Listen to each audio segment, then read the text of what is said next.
Estás en Pauta Propia, junto a Connie Stipicic, en Radio Pauta 100.5.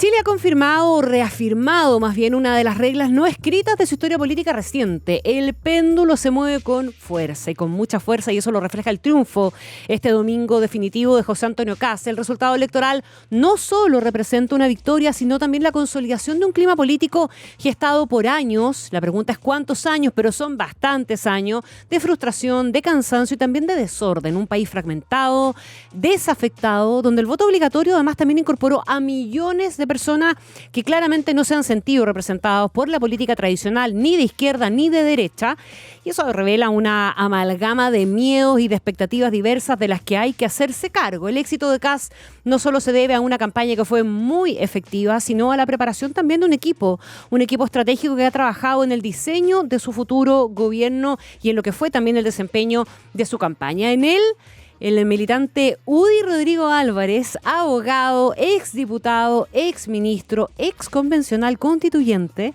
ha tenido un rol estratégico para delinear el sello de la figura presidencial y proyectar también, lo vamos a conversar con él, qué tipo de mandato será el de José Antonio Kast, con una mirada puesta no solo en gobernar, sino también en construir una cierta continuidad, esa que ha escaseado en el último tiempo, y una sucesión, pensando también en el futuro.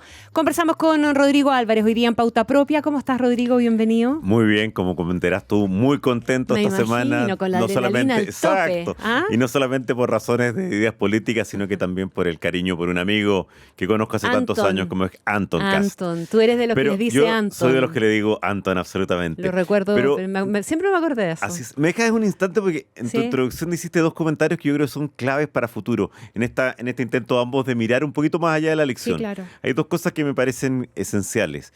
Lo primero es cómo tenemos que romper este círculo vicioso que nos ha llevado a Bachelet, Piñera, Piñera, Bachelet, Bachelet, Piñera, Piñera, Boris, Kast. Exacto. Pero quiero recordarle lo que da cuenta de que algo nos está pasando hace mucho rato. Y da cuenta de dos cosas. Primero, de un sistema político fracasado como sistema. Pero segundo, y tenemos que entenderlo, así no funcionan las democracias exitosas. Si no solamente no le han logrado entregar a alguien que sea relativamente tus ideas, no, le han entregado el poder a tu peor adversario. Y eso es brutal para un país.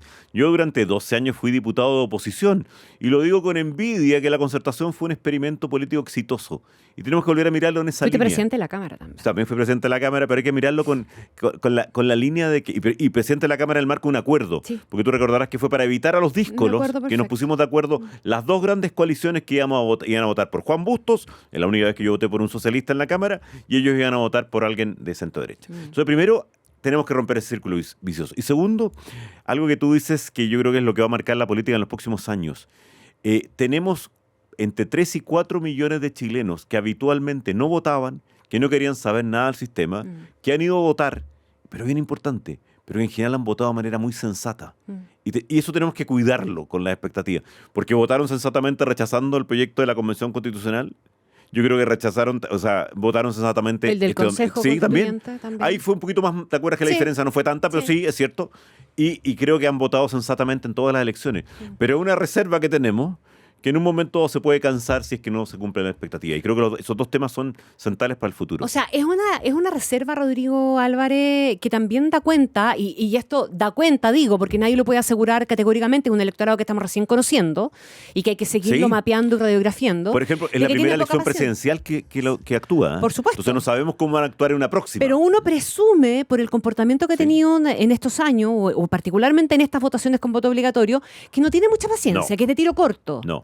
Que quiere resultados rápidos, que probablemente es parte de la generación de la inmediatez y que se cabrea y está dispuesto a estar en contra muy rápido.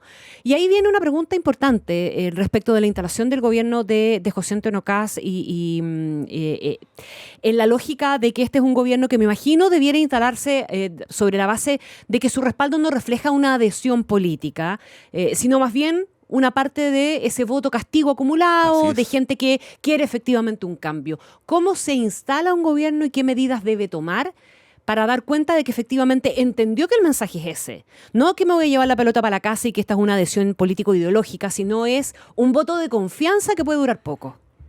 Deja partir por lo último, que para mí es esencial para la derecha, y si hay un mensaje que al menos yo he tratado de transmitir en todos los foros, en todas las ocasiones que tengo hacia la centro-derecha, decirle lo siguiente. No en la prehistoria, no en la colonia, hace apenas 4 años y medio atrás, toda la derecha chilena unida, gobernando el país, apenas sacó el 20% de los votos para elegir la convención constituyente. 4 años y medio después, que no es un soplo en la historia de un país, sacamos 3 veces más de votos. Eso no es un voto propio. Eso es que te dieron la oportunidad. Exactamente, y te dieron la oportunidad una vez más. Y yo creo que te dieron la oportunidad porque creo que hiciste una buena campaña, porque creo que además te alineaste en las dos preocupaciones centrales de las personas, seguridad y economía, y creo que además porque había un rechazo claro a lo que habían sido estos 4 años en muchos aspectos. Pero, o sea, el primer es cómo me uno a las expectativas, cómo me instalo rápidamente. Primero, siempre teniendo esta conciencia de que tienes una oportunidad. Porque los últimos 6 años de la política chilena, si hemos visto 20 años de vaivenes, los últimos 6 años han sido una locura total. ¿Cómo se instala? Yo creo primero con esta idea que a mí me parece que algunos lo tomaban como un eslogan, pero yo creo que era más profundo que eso, de un gobierno de emergencia, en el sentido de que tu preocupación máxima es temas de economía y temas de seguridad. Tan relevantes los temas de economía que, acuérdate, cuando suma el gobierno ya lleva cumplido casi un cuarto de la ley de presupuesto del año. O sea, el gasto ya está jugado una buena parte. Entonces, tienes que tomar... el presupuesto del primer año El primer año no ya es tuyo. No es tuyo. Primero no lo definiste tú, pero el segundo ya se consumió una buena parte. Claro. Sobre todo en los gastos de libre disposición. Entonces, primero, respuestas muy, muy rápidas y concentradas, yo diría, en los principales temas. Economía, crecimiento, desarrollo, liberar, no sé, 12.000 millones de dólares que hay en concesiones, que tú puedes liberarlo mucho más rápido de lo que está ahora. Y por otro lado, los temas de seguridad. En segundo lugar, yo creo que lo haces con un discurso buscando amplitud. A mí no me gusta todavía hablar de si va a ser una gran coalición, o si va a ser una alianza de gobierno, o un acuerdo pragmático para algunas materias. ¿Por qué no te gusta hablar de eso? Porque creo que hay que dar un tiempo evolutivo. O sea, me parece que empezar a decir, de inmediato saltamos de una campaña en que fue muy dura, a instantáneamente una coalición. Insisto, ojalá se lograra, me encantaría. Pero al menos si no es eso, el ánimo absoluto, trabajar juntos desde amarillos, demócratas, hasta nacional libertarios en ciertos temas. No es porque rechace la coalición, es porque me parece que hay que darle un poquito tiempo al tiempo. Piensa tú que la derecha está otra, las lecciones que hay que aprender y que yo insto a que lo hagan. O sea, imagínate, en la primera vuelta 3 candidatos de derecha sacaron más del 50% de los votos. Eso no ocurría desde 1946. O sea, que nos peguemos la claridad, el portazo en la cara de que nos dieron una chance gigantesca y que hay que aprovechar. Claro, pero en el entendido, y quiero reforzar ese análisis contigo, Rodrigo, porque me parece que es bien gravitante todos los gobiernos que han partido llevándose la pelota para la casa o asumiendo que todo el resultado que han tenido a su favor ha sido adhesión política o ideológica, han terminado con un portazo en la cara y han visto el péndulo alejarse súper rápido, en el fondo. Entonces, tener esa claridad. Yo sé que tú la tienes, pero ¿la tiene efectivamente el presidente electo? ¿La tiene su entorno más cercano? Puede partir por el presidente. Yo creo que el presidente la tiene totalmente, y además tiene ciertas características que en esto, los que lo conocemos personalmente, sabemos. Yo creo que José Antonio tiene una aproximación humilde hacia el cargo. Yo creo que tiene una aproximación de verdad de, por supuesto, aplicar las medidas que él considera correctas, porque una de sus características es hacer siempre lo que él considera correcto, y lo probó en la UDI, lo probó fundando Republicanos, lo probó en sus 3 campañas presidenciales, pero creo que lo tiene. Además, creo que te impulsa la realidad política, y en eso sí tiene un buen análisis. Yo creo que la gran diferencia, por ejemplo, con la campaña de Chile Vamos de esta elección, es que José Antonio tuvo un muy buen diagnóstico político de lo que estaba ocurriendo en el país. Entonces creo que también lo tiene, por así decirlo, instrumentalmente para futuro. Creo que además cualquier persona que se ha dado cuenta de lo que ha ocurrido. Sí, a ver, yo todavía estoy tratando que alguien me explique, ahorita yo formé parte de ese gobierno, ¿quién se le ocurrió inventar en el presidente Piñera 1 esa famosa frase del gobierno de los mejores? Cuando yo la escuché, yo decía, ¿pero cómo podemos ser? Y te tuviste que poner la chaqueta roja igual, pero como la chaqueta ministro roja, de Energía. Claro, pero la chaqueta roja, por último, como secretario de Hacienda, era un símbolo. Secretario de Hacienda. No, partí con eso, ¿te acuerdas? Sí, para mí lo más brutal era esa tesis del gobierno de los mejores. Entonces, perdón, por de pronto me parecía haber equivocado políticamente, porque este país no tiende a premiar a los mejores. Pero esa es la lógica pero esa es la lógica que hay que evitar. Por eso digo, ¿y para qué decir la superioridad moral de este gobierno? Que ese sí que cruzó toda la línea.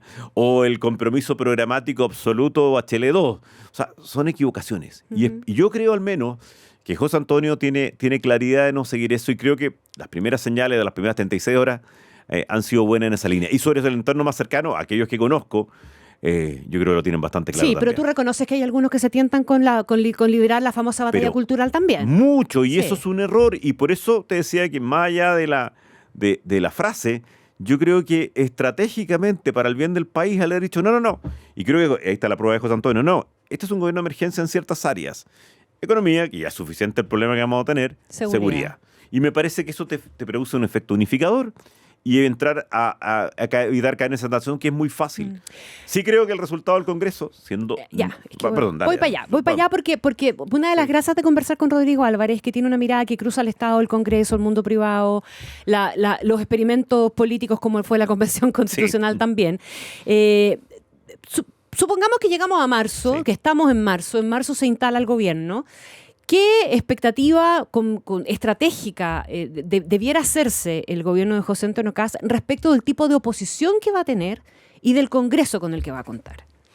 Porque una cosa es que te digan, ¿verdad?, desde el oficialismo hoy día, el presidente Boric, la misma candidata Jara, etcétera, que van a actuar por el bien de Chile, etcétera, y otra cosa es cuando llegue la hora y agarren la guitarra desde el otro lado y tengan que ser oposición. Sí.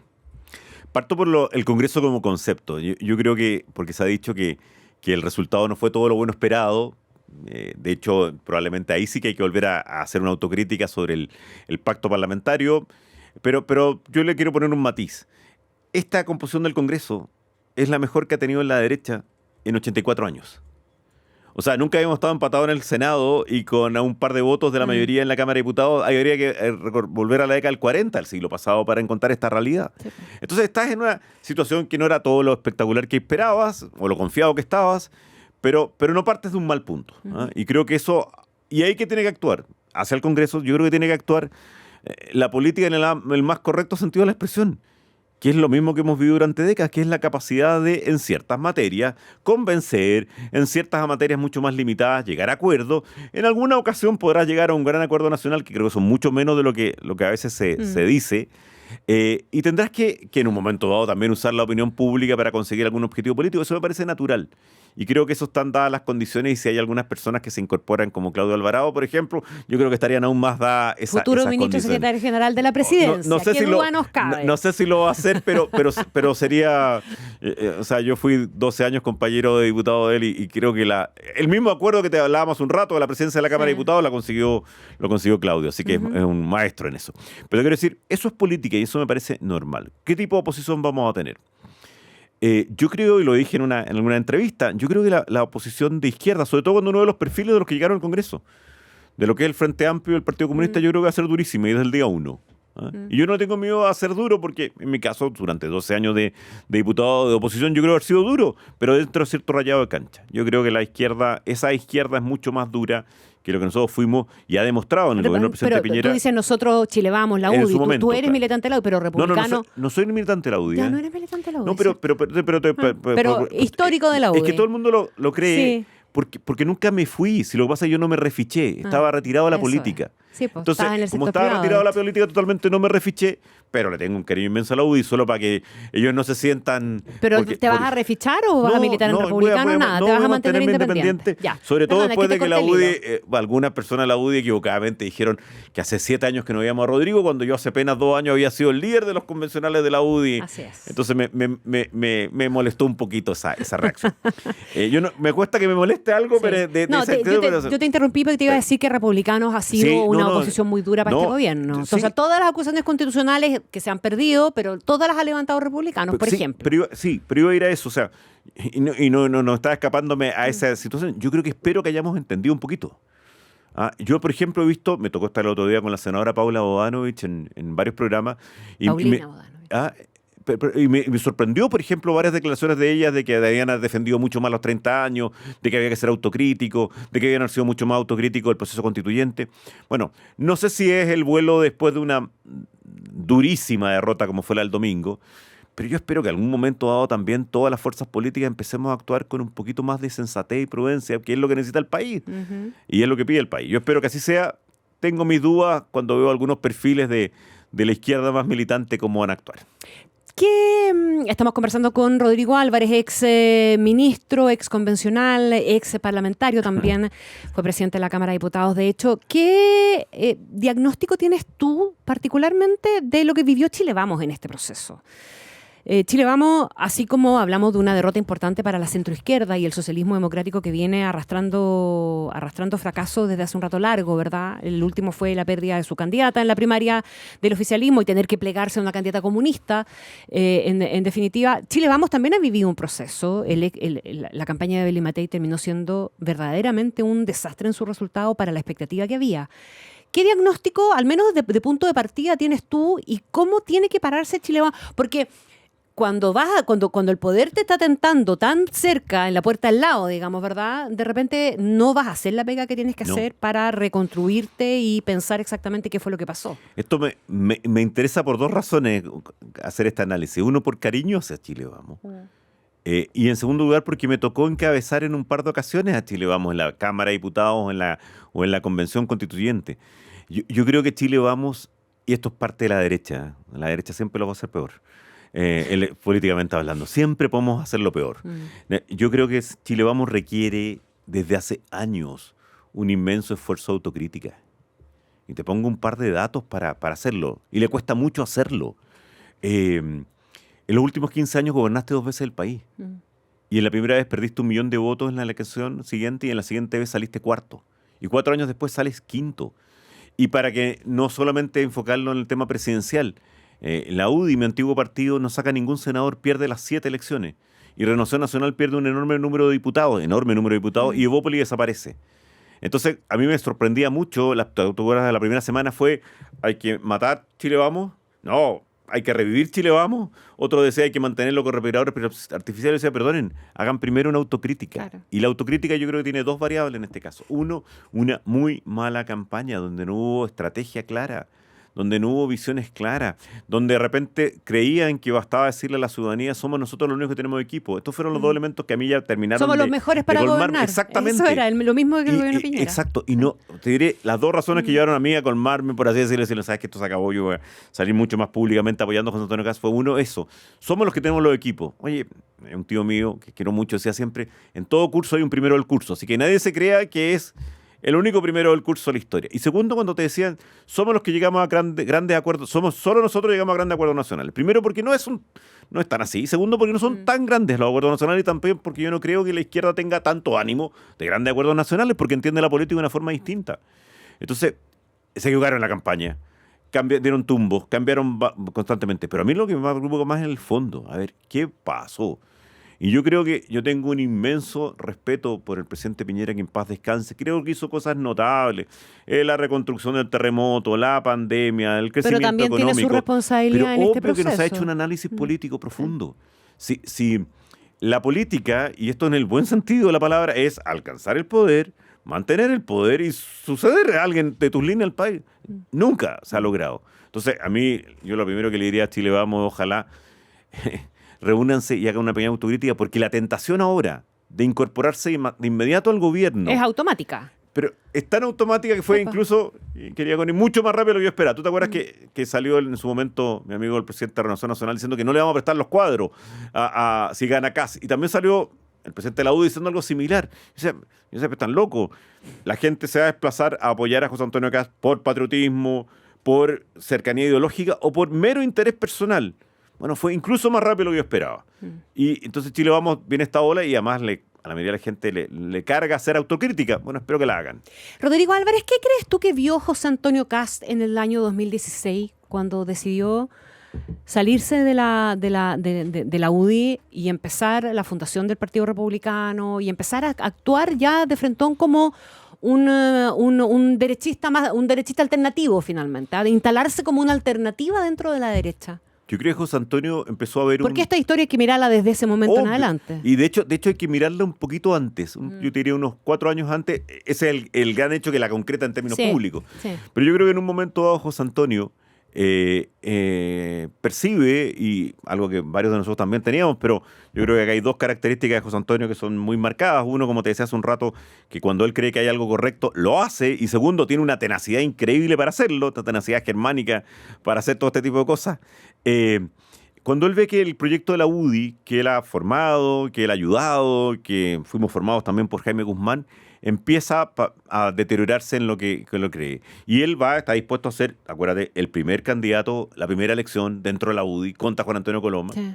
a mí me tocó ser su candidato a secretario general ahí contra Víctor Pérez, enfrentarlo por segunda vez, después de estar un tiempo, él como secretario general de la UDI, yo creo que llega a la convicción profunda de que de adentro no se podía hacer el cambio. Y que la ruta que estaba tomando la UDI, en esto no voy a entrar en el debate si tenía razón o no tenía razón, yo creo que en muchas cosas tenía razón, era la equivocada, y decide irse. Y decide irse para formar un partido, y como solamente yo creo que algunas personalidades como la de él pueden hacer, decir, pero esto hay que comprometerse al máximo, y voy a ser candidato presidencial. Y además un candidato presidencial que tiene una particularidad que a mí que me encanta, que nos encanta contar la historia. Este es de los pocos candidatos presidenciales que en cada elección le fue mejor. Sí. Porque nuestro conocido Marco Enrique Minami en cada elección le fue peor. Y Salvador Allende en un momento dado no lo querían llevar en la última elección porque le había ido muy mal. José Antonio en cada vez le fue mejor.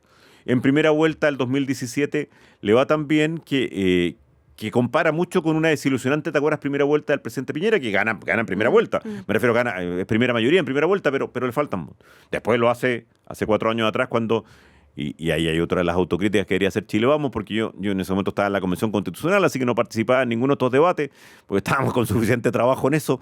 Pero hasta el día de hoy hay poca gente que se hace responsable de la candidatura hacia Sebastián Sichel en cuanto al resultado. Y yo encuentro un montón de gente que dice, no, que fue una mala campaña, pero porque no hicieron algo, no hicieron una autocrítica. Claro, ¿quién fue el responsable de eso? O sea, ¿quién fue el responsable? Nadie.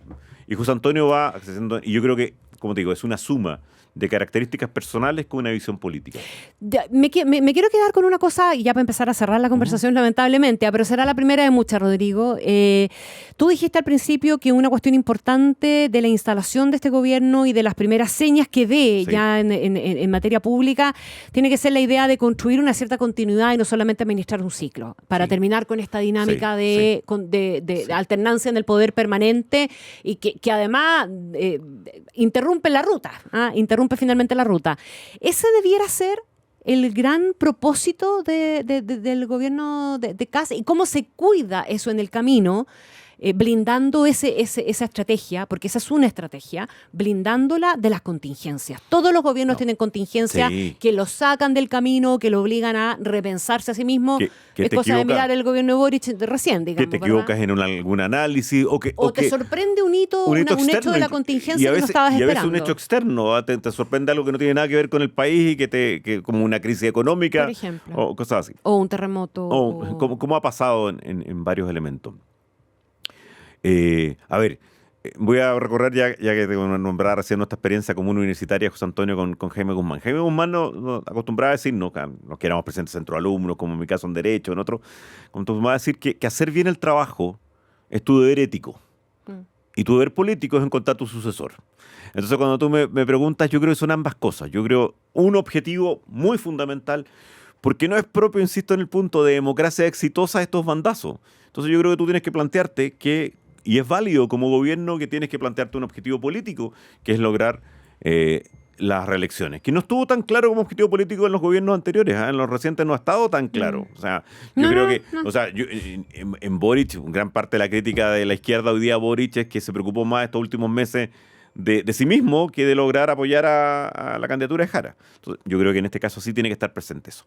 Pero segundo, tiene que estar presente que tú llegas a gobernar para tratar de cambiarle la vida a la gente en lo que puedes, en ciertos aspectos. Y en ese momento yo creo que, ¿cómo te van a medir? Yo creo que lo correcto es medirte desde el punto de vista de tu trabajo como gobierno, en lo que hiciste en seguridad, en lo que hiciste en economía, en lo que hiciste en vivienda.